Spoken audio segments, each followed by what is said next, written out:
all, and welcome to this week's episode of the BKTY podcast. I'm your host, Hallie Wright, and I'm with my co-host, John Wen. Hello. And without further ado, let's get into today's topic. As you guys can tell from the title of this podcast episode, being Same Year, New Me, this episode is all about reinventing yourself. I feel like, when New Year's Eve comes along, all of us are so worried about getting the best resolutions up and using 2020 to make the best possible situation for ourselves and become the best possible versions of ourselves. But as we have all experienced, 2020 has not really lived up to what we thought it would, considering the pandemic, and especially all the crazy Australian bushfires and wildfires in the beginning of this year, and even leading into the rest of the global craziness kind of going on. We realized, hey, this maybe wasn't our year. But at the same time, what I realized is we don't really need like a new start of a year to, make a new start of ourselves. So that's kind of what's opening up today's topic, is that why use some special day of the year to make a change in our lives? Why not just pick a random day, random Tuesday in the middle of May, during a really random time in the world, to do something crazy and become a new version of ourselves? So I'll open this up to John. And so why is it important to constantly set new goals for yourself, and try to work to achieve them and become a better version of yourself? Yeah, so something I always say to people is I hate New Year's resolutions because I think that they're really counterintuitive sometimes. I mean, sometimes it's definitely okay to sort of have this time that gives you inspiration to really change things up, do things different.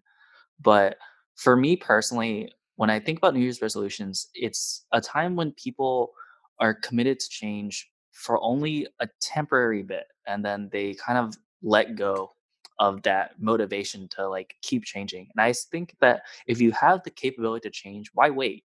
You know, use the time that you have, just like any time that you have, to sort of always look at yourself, and you can always work to improve and work to change the parts you don't like about yourself from the moment that you think about them.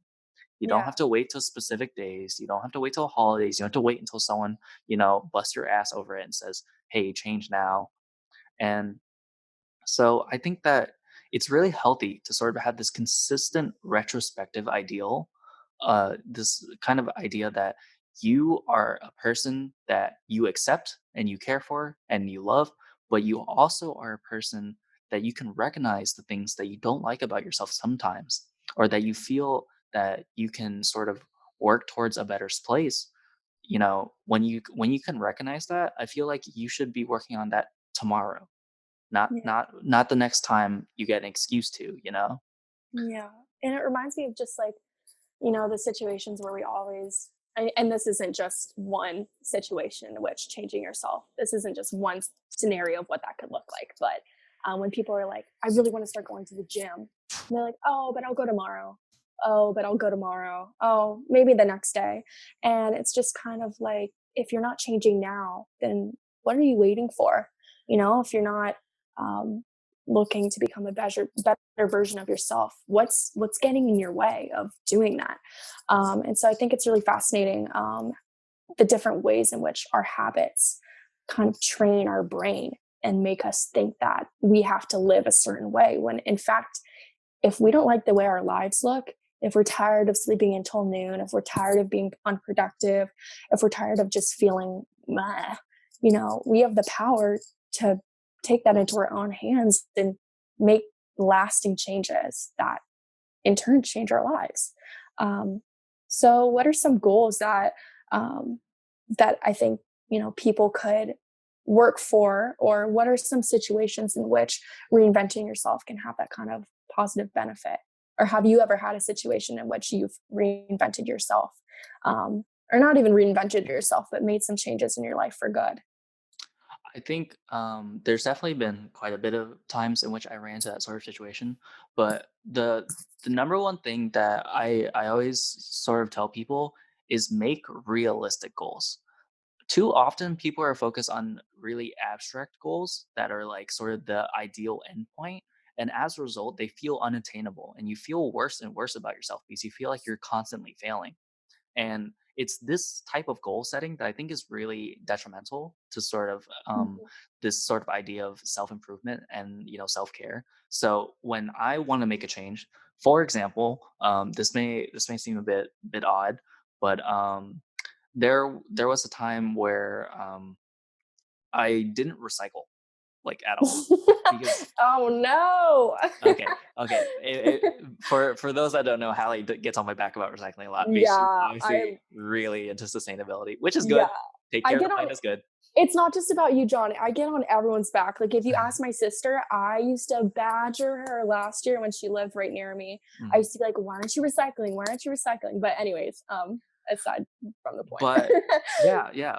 But for me, you see, the goal should never be something that's really, really abstract. If the goal was for what I am right now, which is I recycle everything that I can recycle, I do recycle.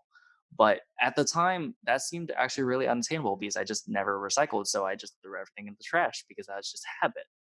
But the goal is to make it realistic, sort of like, sort of achievements that make you feel like you're getting closer to your overall goal. So my first goal was just get a separate bin for recyclables. That's it.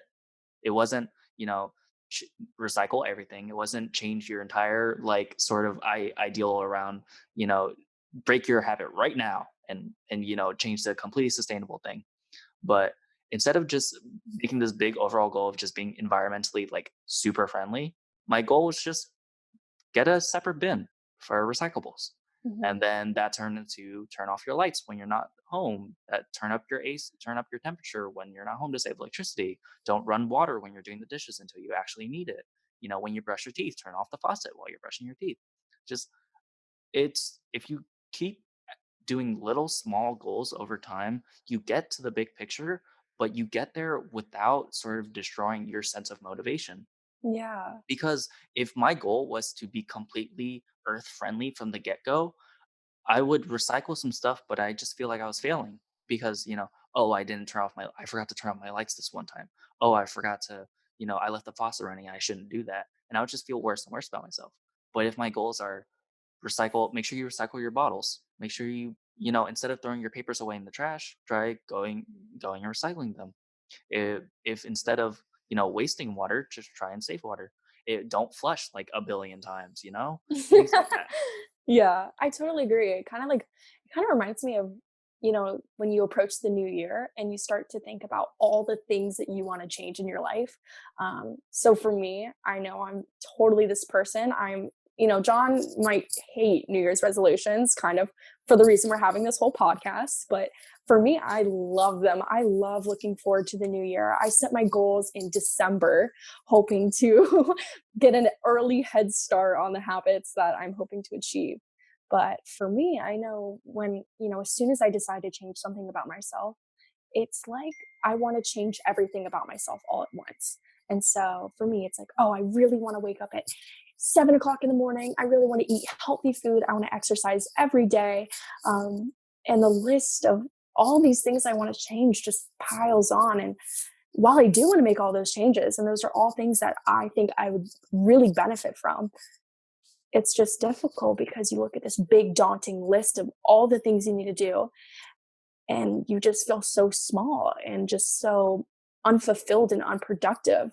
And when looking at such a ginormous list of all the things that you want to achieve. So I think it's really what John said, it's starting with small tasks. And I think that's really the first step to starting to make changes, and reinventing yourself into whoever you want to be. Is starting with a very small goal. Set a goal for yourself and maybe, journal. Try to discover what it is in your life that you're looking to change. Maybe look at your emotions and see, hey, why am I feeling a certain way? Is it because I'm sleeping until noon? Is it because I don't have a lot of endorphins or serotonin produced from exercise? Do I just kind of feel like I'm in a rut? Searching those emotions and try to figure out where they're coming from and for what reason. And then setting a small goal, a small and specific and achievable goal, not some immeasurable, 20 item list of all the things that you want to get done. And I It's think that's a also great first step. it's also a matter of attitude, really. Like, Yeah. so I am guilty of New Year's resolutions, despite the fact that I don't like them. Sometimes I do make them because I think it's fun, but so for a good portion of my life, my family's really hounded me to exercise. They really want me to exercise, and I've been trying to exercise, and I've actually exercised more probably this year than ever before, which is pretty great. And exercising is just this really common thing because everyone wants to get fit, everyone wants to lose weight. So this common goal everyone says is I'm going to exercise, 6 times a week. And this is the worst goal to make because the moment you don't exercise for a day, you feel like you failed. And when you fail, you lose motivation for the goal. Instead, your attitude shouldn't be I need to exercise 6 days a week. It's just I need to exercise more than before. That's it. Yeah. It's all about improvement. It's all about the little steps because the little steps add up. It isn't about I need to change everything right away. No. If you went from exercising 1 time a week to 2 times a week, that is progress. And you should reward yourself for it. And this is the biggest part. Reward yourself for the small steps. Yeah, celebrate your wins, you Yeah, know? because they matter. Too many people are so hinged on this. I need big progress for it to count. No, you don't. Small steps count.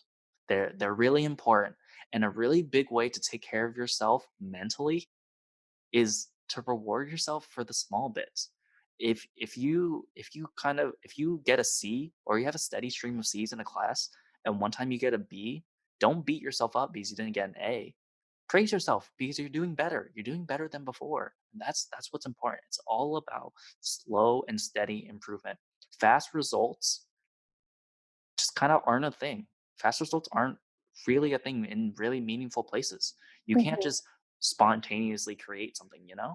Yeah, you can't spontaneously lose 20 pounds. I mean, if we did, I mean, it's called liposuction. And it's like if you want to achieve a goal, it takes, I don't really like this. I'm kind of regretting using that example because I wouldn't want to make this like about weight because I feel like that just is arbitrary and doesn't matter. Um, but, just say if you want to lose 20 pounds, you start with 1 pound. But a better example or not so much example, but I think a better point that I like what you're saying, and I kind of want to stem from John is that I feel like we have so much pressure um, to achieve these big goals, especially with social media. When you think about it, all you do is you see someone's destination rather than their progress and the journey that they went on to get there. If you're looking to manifest some, success in your life, if you're looking to get good grades, if you really want to work on your health and your fitness, or if you want to just set even a simple goal for yourself, but you're going on social media and looking at all these people that, are already Harvard law students, or they're already achieving these huge dreams that you just feel like aren't achievable for yourself.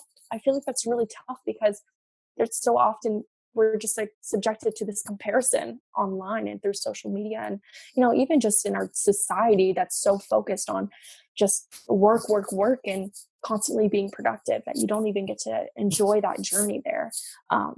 You're really just focused on the destination. And so, not to go on a complete side tangent, but I think it's also really important, yeah, like John said, to just recognize that every bit of progress that you make, it's still progress, and that's something to celebrate because you're not being stagnant. You're getting out of your comfort zone and you're working towards growth, which is so much more than anyone else can say, and so valid that you would try to do that for yourself. um, and so, yeah, another point I want to ask and kind of direct ourselves to is why what about bad habits in our day-to-day life? I feel like through New Year's resolutions, and not even just New Year's, but just with the goal of trying to reinvent ourselves, often we're trying to focus on doing a new habit or doing something new. Like I want to work out more or I want to study more. But honestly, I think even working on cutting out some of the bad habits and retraining our mental thoughts, to be kinder to ourselves, I feel like that could also be a really valuable place in which we can work. What do you think, John? So the primary thing that I always bring up because people do ask this question quite a bit is the sort of difference between motivation and discipline. And this is probably the greatest lesson I've ever learned when it comes to sort of breaking bad habits. So So let's use my personal example.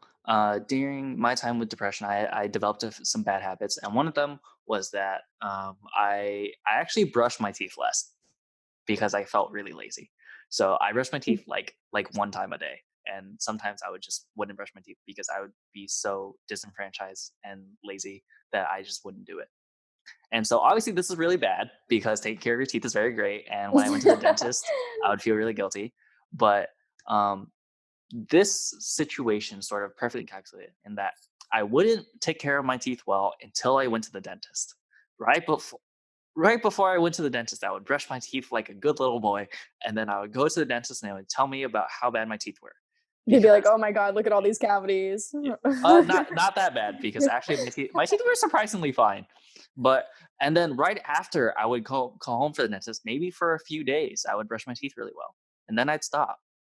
And that's what the difference between motivation and discipline is. You see, the problem is that a lot of people will only start tackling their bad habits when they feel motivated to do it for some reason. The only reason I actually decided to try and do something different than my regular habit was because of the dentist. I was just afraid of the dentist. That's why I brushed my teeth before I went, and that's why I brushed my teeth a few days after, because I was just really afraid of the dentist. And that's it. There wasn't an actual attempt to sort of break this bad habit. I was just doing it because I wanted to, because I want to avoid being like uh sort of yelled at by the dentist. Yeah, like an immediate consequence. There was Yeah. immediate consequence to your action that was happening quicker, in your Yeah. future. So this is where the difference between motivation and discipline comes in. You see, when you discipline yourself, you make it so that when your motivation disappears, your discipline takes over. And that's the key. You see, in order to get me back on track with brushing my teeth, I I had to essentially strong arm myself into brushing my teeth. Now, obviously, depression makes this a bit different because it makes it really hard to do just regular tasks. But Mhm. I have to like strong arm myself into brushing my teeth. So what I did was I I actually set like a sticky note on my right in front of my bathroom door, because I would go there and because obviously I would take a shower in the morning, and it just said, "Hey, make sure you brush your teeth." And even though I had no motivation to brush my teeth because there was no impending doctor's appointment, I I brushed my teeth because there was a sticky note that was judgmental of me. It was a sticky note written by me. But what happens is for the first few days it felt weird. For the next few weeks it still felt odd. But next month, next 2 months, it's habit. It's no longer something I have to force myself to do. It's just what I do. So when the motivation is gone, when there's no dentist to call me up, my discipline takes over because I'm just used to it. And this, I think, is a really big key to sort of breaking bad habits is you need to discipline yourself into doing the good habits, because you have to get to the point where even if you don't want to do it, you do it because you do it anyways. I totally agree. And I think like one point that I really want to hone in on is how difficult it can be when you're struggling with mental health to break these bad habits and to make these changes. Especially, for me, like I really struggle with anxiety. And so there's no other feeling that I resonate most with knowing that you should be doing something different, but physically being unable to change your actions. And it's like you fall into a deeper cycle of just doing it over and over again and then blaming yourself for doing it over again. Um, and that's why I really like the point that you brought up is the powerful, just how powerful habits really are into changing that. Because when you lose motivation, and actually, I want to say this is something that when I came to you, I came to John a few years ago with this same problem, talking about how like my anxiety, like I knew I had to get stuff done, but I physically couldn't move. And it was like a mental barrier and just getting in the way of my everyday life. And I remember, I don't know whether John remembers this, but something you did say to me was that when you have good habits, your body just goes on autopilot to get those things done. And so it's really hard to set those habits in the first place, especially when you struggle with anxiety or depression. But once you get those habits going, it's something that you can fall back on in case, mentally you're checked out for the day, you just can't do it. But those habits will keep your body kind of running on autopilot, which I think is something that's really important for especially those of us that struggle with mental health issues. So you set up your habits, you decide what you want to do, you maybe journal and you think about what things do I want to change in my life.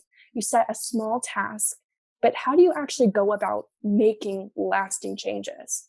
Because that's what I struggle with the most is, few weeks or maybe months after I'm setting my new resolutions, I just kind of dwindle away from it. I get unmotivated and I just fall off the deep end and decide no more. So what do you think, John? What's the best way to go about doing that? The best way I found is through this tactic called the 5-minute habit, where if there's something that you want to do and that you can do, you do it immediately. And this is hard, but it works. It takes that dedication and discipline you were talking about. When I have during my time of depression, there was also a laundry issue because I got really lazy and I wouldn't do my laundry until I literally ran out of clothes. Like I had no clothes to wear, and then I would do my laundry. And that's actually really common for people that struggle with depression too. That's like a normal, check your friends and see how they're doing with the simple things like laundry, because that can be a telltale sign. But anyways, continue. Yeah. But so one way I learned to more consistently do my laundry was if I saw my laundry was dirty, I would do it within 5 minutes. That's it. When you have to force yourself to actually do the things that you want to develop a habit for. This is the biggest part. People say, I want to do this. No, that isn't good enough. You actually have to do it, but you don't have to be all out. You don't have to be a perfect master of whatever you're doing. You just need to start doing it, because then it gets easier to do. And it starts with the little things too. It starts with the little things. If you want to exercise, you just need to go exercise. That's it. You need to like sort of find a way to beat your butt so hard that you get in the gym. Even if it is a monumental amount of effort. Once you go there one time, it becomes easier to go there 2 times. Once you go there 2 times, it's easier to go there 3 times. And also, by the way, a really big help, ask people for help. Like seriously, everyone thinks that they're supposed to conquer these bad habits on their own. No, absolutely not. You can absolutely ask your friends, people who care about you, for help. In order to get me to exercise more, I just asked a friend to go exercise with me. And then even though I was so lazy to go exercise and I didn't want to go, when my friend calls me up on the phone and says, "Hey, you want to go exercising?" I just say yes, because I have an obligation. And just those little small things to sort of give you the motivation kind of carry you through. And so when I said the thing about motivation discipline earlier, sometimes you got to find what gives you motivation before you can set the discipline. Yeah, And if the thing is, the motivation doesn't have to come to you. You can make the motivation. If you want to exercise, call up a friend who likes exercising already, to ask them what times they go and ask them if you can go with them. Then suddenly it just becomes easier to exercise. For example, I wanted to exercise more and Hallie went to the gym on her own. So we end up going to the gym together to help me exercise more. And once I exercised with Hallie a good amount, I just started going by myself, because it's easier to do it once you get it out of the way. So like we say so often in this podcast, asking for help is not wrong. It's not bad. You're not a failure if you just ask for help. And bad habits aren't any different. If you want to squash some bad habits, ask a friend. If you forget to do something, ask a friend to call you. Maybe set an alarm or something. Just try and realize that the goal isn't pride. It isn't like you're not the person who like conquers your own problems and you did it by yourself without being a burden to anyone. No. That's the worst. That's the worst mindset. The goal is just to improve. You want to be better than you were yesterday, and that's it. I totally agree. And I think John brings up a really crucial step to making long lasting change. It's accountability. It's, either having another person or being accountable to yourself while actually trying to make those changes. I think it's so easy for all of us to just start really strong on our habits, start conquering the whole laundry list of items that we want to change within ourselves. And then we just lose motivation, we lose discipline, and we kind of give up. But when you're accountable to someone else too, I find that's even more of a driver in making me act and get my habits done and just doing the items that I need to get done and knocking them out. It's definitely someone else keeping you accountable with you. Um, I think having a gym buddy is a perfect example of how this works. When you put your brain on autopilot and you just say, all right, Kelly or John or whoever is asking me to go to the gym, let's just go. Let's just do it. And it'll make your experience better for you too. So I think that's a great idea. Also getting a study buddy, getting someone, maybe you have a close friend, you guys both want to make a list of items you want to change, just say you want to both wake up earlier, at like 7 a.m. Maybe you guys go on a 7 a.m. walk. And so you guys are both out of bed, you guys are both together, and you keep each other accountable. But just say you don't have a friend that can be there for you in that way.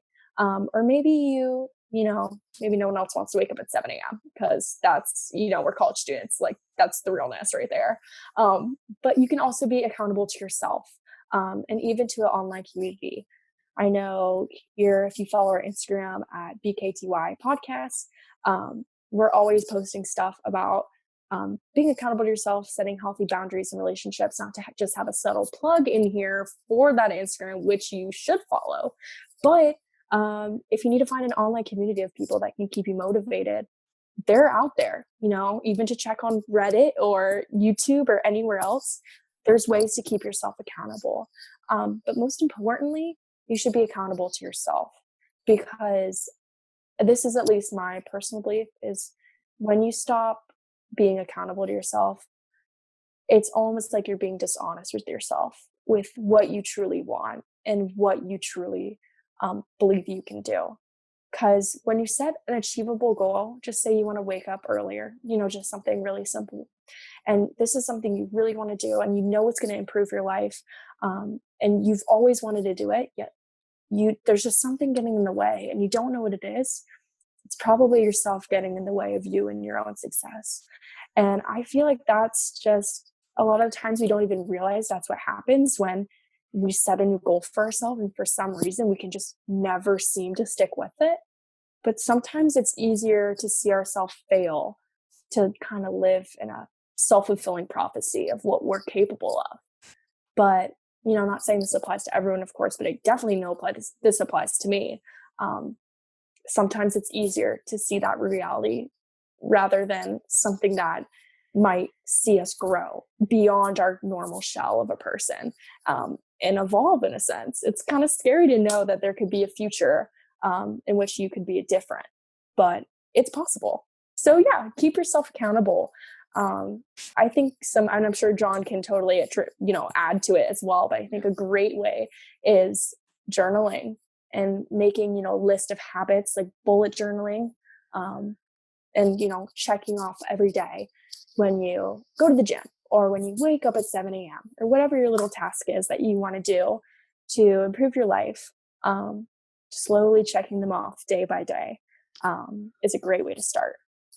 And another really important point I want to make is, and I'm going to say it again and again and again, but self-care is hard work. Yes. It is a lot of effort. It is a lot of time, and it is always, and I will say it was always worth it. No matter how much time it takes, no matter how much energy you have to put in, no matter how many things you have to conquer, it is always worth it to take care of yourself. Mm-hmm. Because at the end of the day, you got to take care of yourself before you can take care of anything else. And it's going to make your life so much better when you give yourself the proper care and love that you deserve. And I think this is sort of like, this is scary sometimes, people there. In fact, I know there, for a fact, there are plenty of people out there that know they do things badly, but just don't know how to change, or they're scared of the prospect of changing because it takes a lot Yeah. of effort. It takes a lot of time. It's And if hard. yeah, and if you're struggling with this, talk to people. That's what I always say. Talk to someone, whether it be a close friend, whether it be a counselor, whether it be a therapist, anyone that can really, that you can really sort out your own thoughts and feelings with. Because by gaining more awareness of sort of who you are, like you're going to get you're going to arrive at a much better place than you were before. I totally agree. It takes a lot of hard work to see these changes. And most of the time, these things are out of our comfort zone. I mean, if they were in our comfort zone, we'd all be changing no problem, just snap of the fingers. Wouldn't be an issue. But obviously, there's some pain through growth. You get growing pains, you outgrow yourself even sometimes, and making changes that are long lasting and beneficial to yourself and your health, it's hard. Like for example, if this might be something a lot of college students can relate to, but for me, I know last year and during football season, there might have been times I was going out too much, partying too much, or treating my body not as kindly as I probably should have been. Um, and it's hard when everyone you're surrounded with is doing the same thing. But I know that's probably not the best thing I should be doing. And it's hard to make changes that are more, I don't know, sustainable and long term. Not to go off into a tangent or anything about party culture or anything random like that. But yeah, it's tough and it takes a while. And it's just being patient with yourself and knowing that change isn't immediate. Change is hard. And it's like climbing a mountain, you have hills, you've troughs, you've everything going on there. And, it takes a while. So be patient with yourself. Yeah, I agree. And there's this other aspect which is a bit scary, but it's the sort of longing for how things used to be. Yeah. So when you start changing, when you start trying to reinvent yourself and trying to make positive changes, you're gonna realize that life's gonna be different. And sometimes it isn't all, roses and sunsets, because maybe the way you behave now isn't the way your friends behave. Yeah. And you might have to realize that hanging around with your friends causes you to do things that aren't good for you. And you might say, man, what do I do? I still really like my friends, but I also, really want to be like a better person. And of course, from my perspective, I would say, sit your friends down, try and talk to them, try and reason with them, try to show them too that maybe some of the things that you guys do by habit aren't the best. But Hmm. sometimes they just don't stand to reason. And the saddest thing is you might have to sort of move on from groups of people that you don't feel are sort of good for you. And a really big thing about self-care is also surrounding yourself with the right people. If you're I totally agree. if you're not surrounding yourself with the right people, you're gonna find yourself maybe doing things that you wouldn't normally do because of just the people around you are. Peer pressure is a real thing. It is the thing that affects our decisions. And Yeah. so And it's not when even something to tell you, "Oh, don't drink, don't do this," peer pressure, all this stuff. It's more so like a lot of times we do things subconsciously just to fit in. It's literally just like psychologically we do things without even realizing them, to try to match the status quo and match what our peers are doing. It's not some profound thing. It's not like you're trying to be someone you're not. It's a lot of times you don't even realize you might be doing these things. Not to go on a side tangent, but anyways, continue, no, John. no, that's a really great point. Yeah, it's Often or not, people's entire reason for making a decision is everyone else is doing it.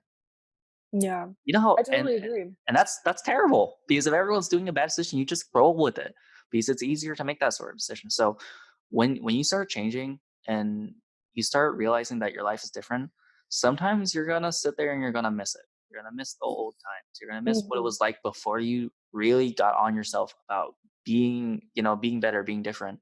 Like if you're all about sleeping at a certain time, but you always hang out with your friends late at night, you may see your friends less. And you may like, oh man, I really miss going out with friends. But that doesn't mean you can, schedule specific times to go out with your friends and things like that.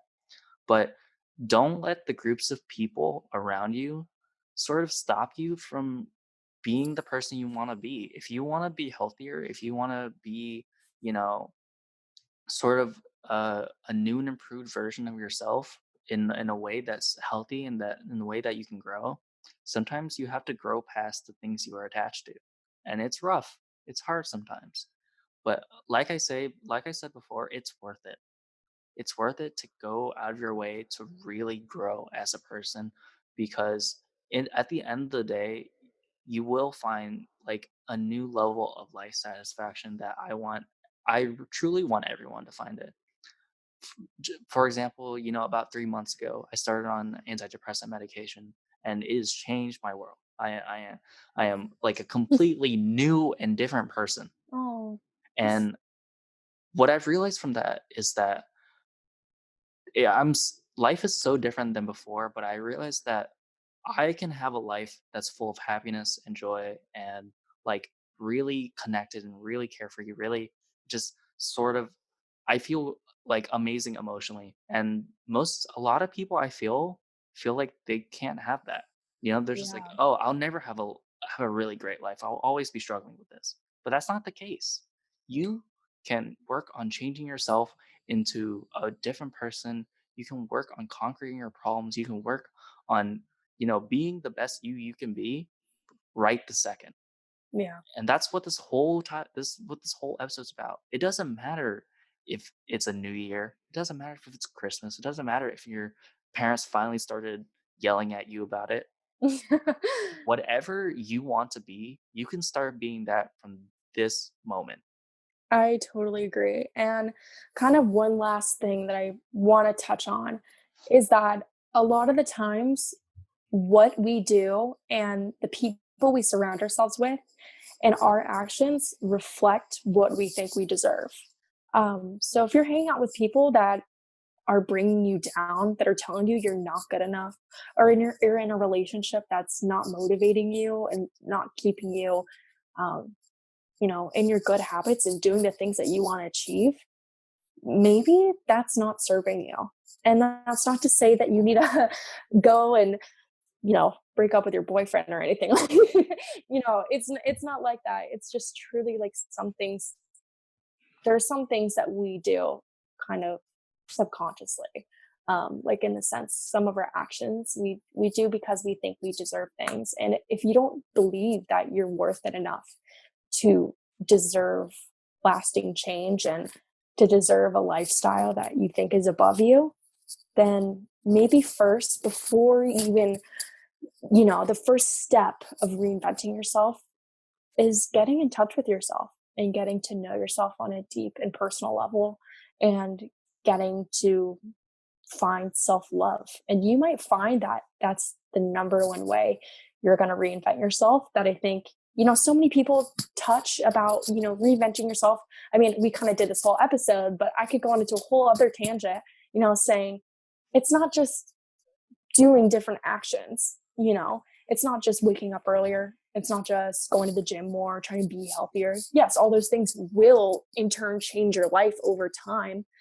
But fundamentally, if you don't love yourself and do all those things for love, if you're just doing all those things for productivity or to look the best or to put out some image that you are some superhuman person, which is fine, you might be. But if that's not stemmed from inner love and like inner satisfaction, then like what's the point, you know? Yeah, Not to be completely random, but I really agree. Actually, that's a really great sort of direction for this sort of discussion to go. And I think that the motivation for change is sort of one of the most important things about making change. And I'll say it here and now that I think the greatest motivation for change should be for you. yes. It shouldn't be for image. It shouldn't be because other people keep hounding you about it. It shouldn't be because people's criticisms keep digging into you. It should always be for you. If you're exercising for your own health, not so other people will look at you better. You know, Exactly. if you're getting better grades, it's just because you want to sort of succeed and achieve, not just so you can flex your credit card. I mean, your not credit card report Credit card. card. Hey, Just that's all stacks. but you can't. It's not for like trying to win other people's approvals or fulfill other people's expectations. Always do changes for yourself. Be the best 100%. person so that you can be more fulfilled. You can be happy. You know, It's and your life. It's no yeah, one else's life, exactly. it's your own inner happiness. And honestly, if you find that and this might be actually the number one step, or I guess number two. First step is figuring out whether you love yourself or not. And what can we do to work on that? And that's like the first step that we can all work on. But then the second step is like, what is the intention there? Like, what are the intentions behind your actions? And whether that's like setting a new goal for yourself, or just like the way you speak to people, or the way you act in just like normal day-to-day situations that like reflect your character. Intentions, baby. But I feel like that could be like a whole other episode that we Yes. talk about. But anyways, And thank you. Oh, wait, keep wait. going. There's Yes, there's yes, one there's one idea I want to put out yes. there. Dish it out. Let's do So it. it's really specific. Well, sort of more Okay. specific. But so I'm Vietnamese and I come from a Vietnamese family, and my parents are notoriously strict with high expectations. Hmm. And there's they constantly, and I mean constantly, have criticisms and expectations and things they want me to do, and very, very, very sparsely do they provide emotional like praise and support.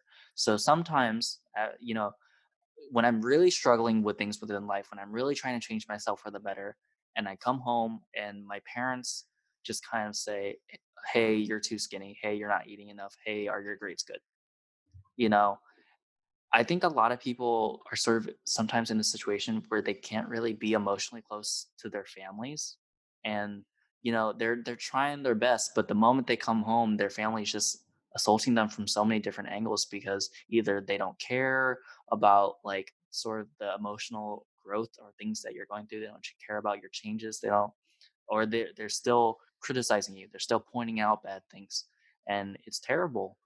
I just want to say right now to all those people who may be listening is that you're doing a good job. Yes, No matter what your family says, or no matter how high their expectations are, if you are working towards good and honest change for yourself, I absolutely applaud you for it. You deserve all the praise you can get, and you should praise I yourself for agree. it. Just because, like, for example, if I get a C in a class and I bring it up to a B, my parents are still disappointed because they're saying, why didn't you study more? Why are you always like this? Why aren't you like your brothers or something like that? But I'm not your parent, but I'll say it right now that that's a good improvement. That's something you should be proud of. Yeah. Don't let other people's high expectations dictate whether or not you have successes in life. You define your successes. I love that. And I just feel like I mean, thank you so much for sharing, first of all. And I feel like that just like perfectly sums it all up. It's like, this is your journey. You're trying to change yourself. You're not trying to change some other person. Um, and so just be kind to yourself and just know that those changes take time. And yeah, success is yours, and you define it. So thank you so much, John. I love that. And thank you to you all for tuning in to the BKTY podcast. You can find all updates and information on our Twitter at BKTY podcast and our Instagram at BKTY podcast. One kind of last thing I definitely want to shout out is, of course, ask us any questions you want on our Instagram and Twitter. We would love to have you guys featured on one of our episodes where we answer some of your very interesting and what word am I looking Thought for? provoking. Thought provoking. Thank you, John. Thought provoking questions. That's what I was looking for. But instead of doing that today, well, kind of doing that for today, I did want to kind of talk about something that I'm personally passionate about, which is this Instagram account called We're Not Really Strangers. I think everyone should look it up. I like literally think it's the coolest account on Instagram. I'm not even kidding. It's all about like personal connection, and it's basically this card game that you can play to ask each other like thought-provoking questions and get to know strangers on a deeper level. Anyways, I think it's great. You all should look it up. But I thought that I would answer, or me and John would answer, some of the questions that they have on their Instagram and in their card game, because I just like really love how, I don't know, hashtag deep they are Yeah, or let's do something. it. I'm excited. So the first question that I really liked is, what is something that brought a smile to your face this week? Okay, so I mean, I have a lot of reasons, a lot of things to smile about. I'll say my mom because Oh, recently my mom's been really excited about cooking. She's really loved, like trying new recipes of things. The quarantine kind of gave her time to actually get really invested in cooking, and she's been trying new recipes. And oh, seeing my mom so excited about her new recipes and just kind of waiting on the edge as I taste her food because she wants to see if it's good or not. It's just so nice. Like it actually makes me really happy to see my mom with this sort of like childlike joy of cooking new oh, stuff and wanting to see like whether or not it tastes good and whether or not we like it. I love that. Yeah, it's That's really putting a smile on my nice. face. Oh, I guess something that put a smile on my face this week was probably my dog. I feel like I just like talk about my dog a little too much. I'm like always posting about him, and I feel like everyone's like, "Oh my god, come on, we get it. Your dog's name is Leo, and you should all follow him on TikTok, by the way." But I tell everyone that. But I just love him, except something that actually didn't put a smile on my face. He like 90% of the time puts like the biggest grin on my face, except he threw up in my bed this week, and let's just say I was not happy about it. He loves eating sticks outside, even though he knows they're not good for him. But anyways, yeah, he's still cute though. And then I thought the last question that we could answer is, what are you feeling a lot of lately? Ah, interesting. Yeah. So, Hashtag deep. hashtag deep. Okay. Oh God. I feel surprisingly, I feel a lot of like serenity. It's really weird. Um, Hmm. it's really because I'm really acclimated to my medication now. So I'm sort of emotionally like really different. And so it's been really nice just to feel calm. And during this time, with everything going on, sometimes it's just really hard to be calm because you're so worried about so many different things. And I wish I could just give everyone the chance to just be really calm for a bit because it feels really nice. And I always suggest meditation. I think meditation is really great, or yoga or things like that, things that calm you down, or walking out in nature. Like even if you can't really be calm because you got some really important things, and I get that, and I hope you're doing well. Hope you can get through it. You know, there's definitely something just nice about trying to do something really calming, maybe now or later, because it's good that you need to give yourself a break from all the intensity of how many things to be worried about. Because the world right now gives you a billion reasons to be worried, but there's only one real reason you should be calm, and that's that it's good for you. True. Being like trying to like relieve your stress and stuff. I actually listened to a whole another podcast about this. It's like one of the number one ways you can actually boost your immune system. So it's kind of contradictory that this whole pandemic is making me freak the fuck out when I should just be chill and build up my immune system that way. But it just isn't working out like that, is it? Um but that's awesome. I'm happy you're feeling quite serene. Thank you. And I'm jealous of your mom's cooking. Like, I wish I could have some of that. Just saying. I think during this time, I'm feeling a lot of, I would say two answers to this question. I'm either feeling anxious, but what's new?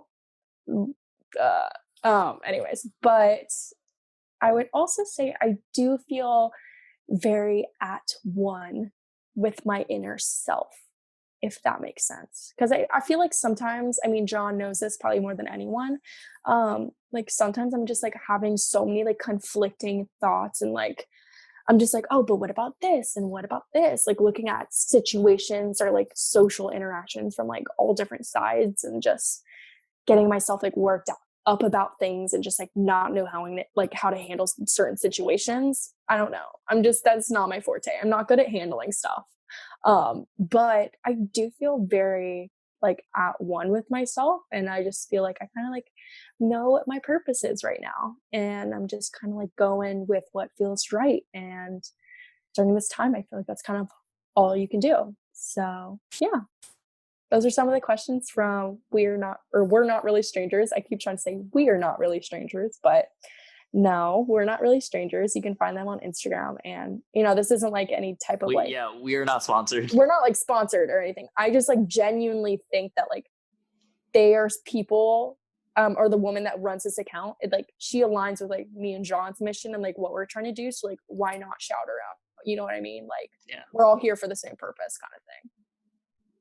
But yeah, anyways, thank you to all our listeners. We are so thankful that you guys tuned in to our podcast. Of course, remember to follow us on Twitter and Instagram at BKTY Podcast. We hope you have a wonderful day. And as always, don't forget to be kind to yourself. All right. See you guys. Bye, guys.